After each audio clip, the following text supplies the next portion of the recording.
Des trucs quand même assez dingues, hein, de l'hypocrisie, de cette chose. Je discutais l'autre jour, ouais, j'étais chez des amis qui ont un, un- un magasin d'optique, et donc pour les lunettes. Donc vous êtes obligé de vous désinfecter les mains en rentrant. Donc les mains sont désinfectées. Donc vous prenez une paire de lunettes du comptoir pour l'essayer. Elle vous va pas. Non, non, faut pas la reposer. Ils vont la désinfecter. La désinfecter. Avec pourquoi? Votre main sont propres. Ah oui, s'il y a le virus qui est là. Ah oui, le virus il est là. Ensuite, on rentre d'un soleil de plomb, 35 degrés, ciel bleu, donc UV. Si le virus avait été là, il serait mort en 3 secondes. On a vu les tests de science, donc c'est bon. Ensuite, un magasin d'habits pour ma fille. Les cabines étaient ouvertes. Et donc, ma fille va essayer, pas de masque, hein, ouf. Ma fille va essayer des habits.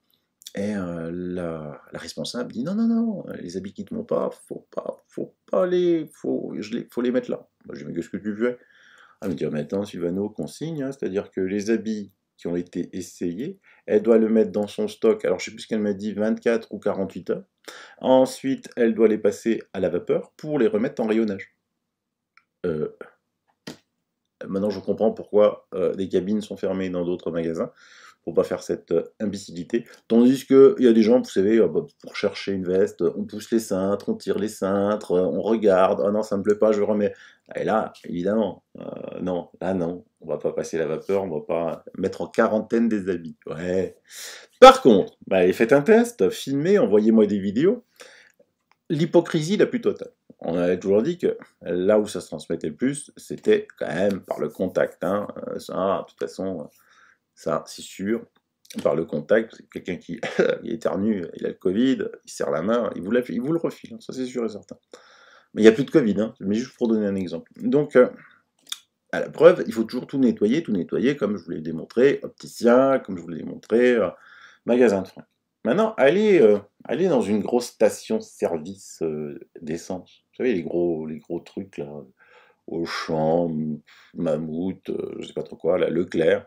Hein. Allez faire de l'essence dans les caisses automatiques. Vous allez voir quoi. Alors certes, il y a des gants, pas toujours, pas toujours. Des fois, c'est que il y a du papier, et du papier.